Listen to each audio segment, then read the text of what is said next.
Shalom, selamat siang Bapak Ibu Saudara sekalian yang saya kasih dalam Yesus Kristus Tuhan.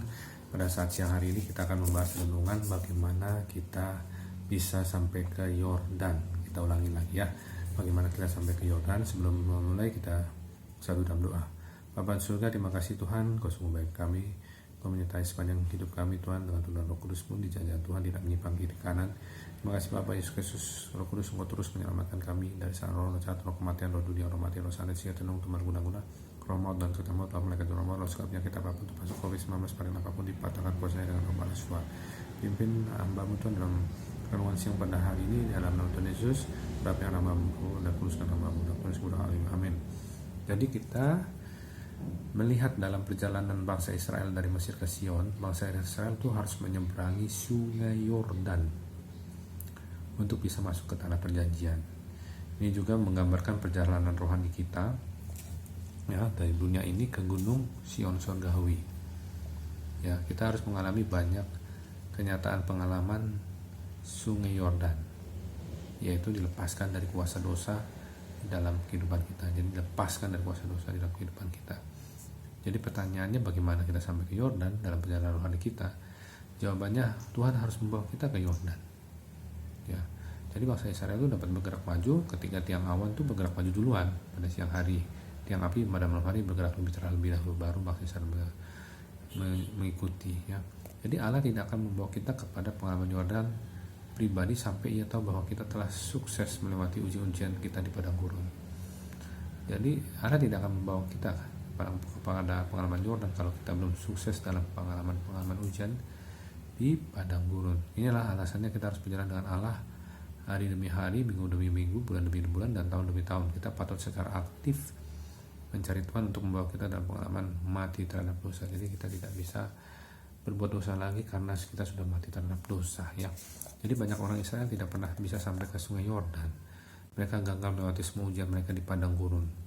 Alasannya kenapa? Sikap hati mereka yang jahat karena ketidakpercayaan dan kekerasan hati menghalangi mereka untuk menemukan perkenanan Allah ya. Jadi karena tidak percaya dan kekerasan hati, akibatnya mereka meninggal di padang gurun. Orang-orang Kristen perjanjian baru diingatkan untuk tidak mengikuti contoh ketidakpercayaan mereka. Ya, beberapa orang Kristen adalah penggembara-penggembara kekal dalam padang gurun. Jadi di padang gurun tidak mengalami kemenangan-kemenangan, tidak lulus ujian, ketidaktaatan dan egois kehendak diri sendiri membuat mereka berputar-putar tanpa tujuan di sepanjang hidup mereka. Jadi tidak taat, egois itu membuat kita hanya berputar-putar saja di padang gurun, nggak bisa masuk dibawa ke sungai Yordan oleh Tuhan kita ya.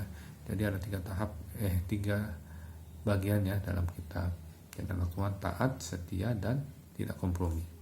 Taat, setia, dan tidak kompromi ya. Jadi kita harus meminta Allah mengembangkan suatu hati yang lunak dan taat di dalam kita yang mendatangkan perkenanannya atas kehidupan kita.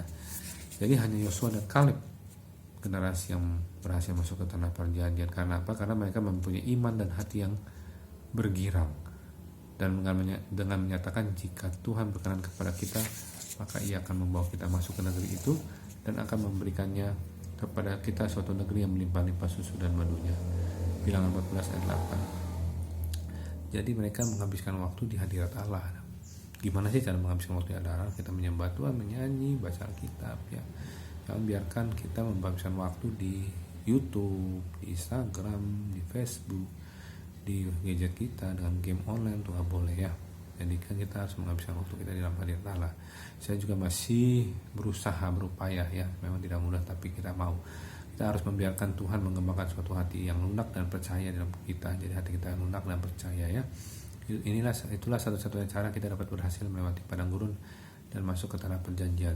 Jadi tidak ada jalan pintas ke Yordan. Karena itu marilah kita belajar dari kehidupan Yosua dan Kaleb, kunci-kunci untuk berhasil mencapai sungai Yordan dan berhasil masuk ke tanah perjanjian. Amin. Kita selalu dalam doa. Bapak juga terima kasih Tuhan, Kau sungguh baik kami. Ajarkan kami Tuhan untuk memiliki hati yang lunak, yang lembut, yang taat, setia, dan tidak kompromi, dan percaya kepada Engkau yang menyertai kami, hidup kami. Tuhan Yesus, tolonglah Tuhan, kami belajar dari peristiwa pengalaman bangsa Israel. Biarlah kami mau dituntut Tuhan, kemanapun Tuhan pergi kami mau ikut. Terima kasih Tuhan, kuduskan dengan udara arah lebaran dan Kristus Tuhan setiap kami, sehingga kami benar-benar layak menjadi pengantin perempuan mempelai anak domba. Segala roh jahat, kuasa iblis dan setan, ikat semua dengan kuasa rantai surga darah pembalaan Yesus Tuhan dimatikan dalam bahan Yesus Tuhan dalam Tuhan Yesus kemudian hal ini amin. Terima kasih, sampai jumpa besok. Tuhan Yesus berkati. Shalom.